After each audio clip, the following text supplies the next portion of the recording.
Hello, this is Christopher Kenworthy and welcome to the Visual FX Compositing course. We're going to convert this simple corridor shot into something much more impressive.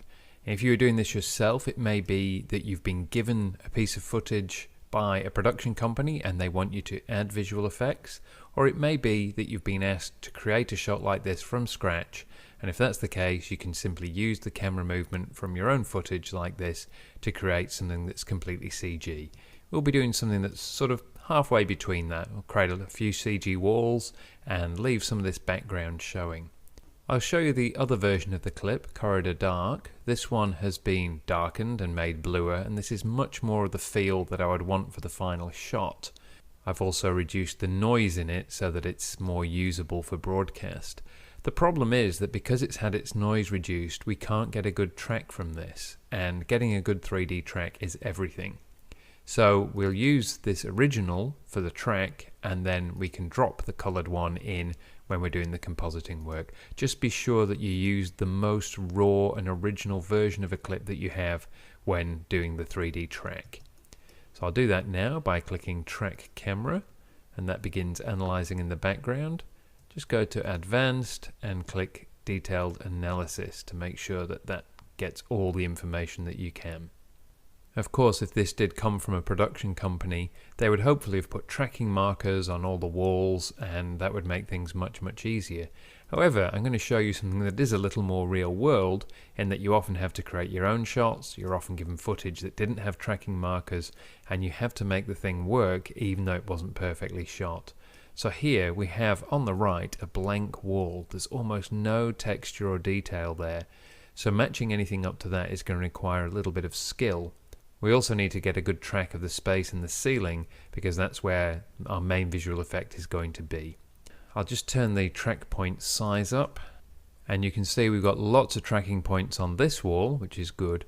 None on the wall on the right, and a few up here which may be of use to us.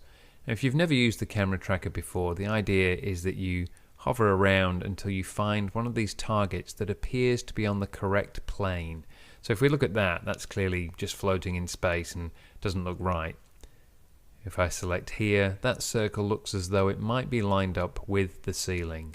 Equally over here, we can keep looking till we find something there that appears to be lined up with the plane of the wall. So I'll play right through to the end of the footage, and I can see there are more tracking points appearing up here for the space in the ceiling, but I'm not sure that that's quite the right angle. Just looking at that, it looks as though that circle might be leaning towards us a little bit. So even though this is the area that we really want to track, we might actually get a better track somewhere back here. So I'll test it by right-clicking and going to Create Solid and Camera. And now I'll just drag backwards through this and look to see if that appears to stay in the same place. I think it does. I'm quite happy with that. I'll just undo to get rid of it. Maybe try a different tracking point. About this one. Create Solid and Camera. Now that appears to move away from the black edge here. If you watch as we go through, that's just not quite right, so I'm going to undo that again. Keep looking for another tracking point. If the automatic selection doesn't work when you're hovering around, you can shift click some of these points to get what you want. So I'll shift click here, here and here, and I actually quite like the look of that one. So I'll right click, Create Solid and Camera, and let's have a look at that. That appears to be the best so far. That being the case, I'm still going to undo, but I'm going to use those tracking points to create my ground plane.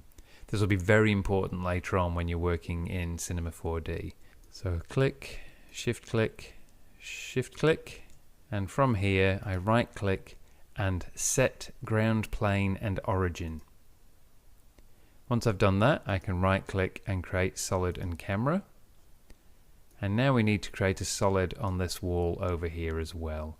I could go over here and pick one of these, but because those points go off screen to the left after a while, I would rather pick something from around the middle here, something that's going to stay in shot all the way through.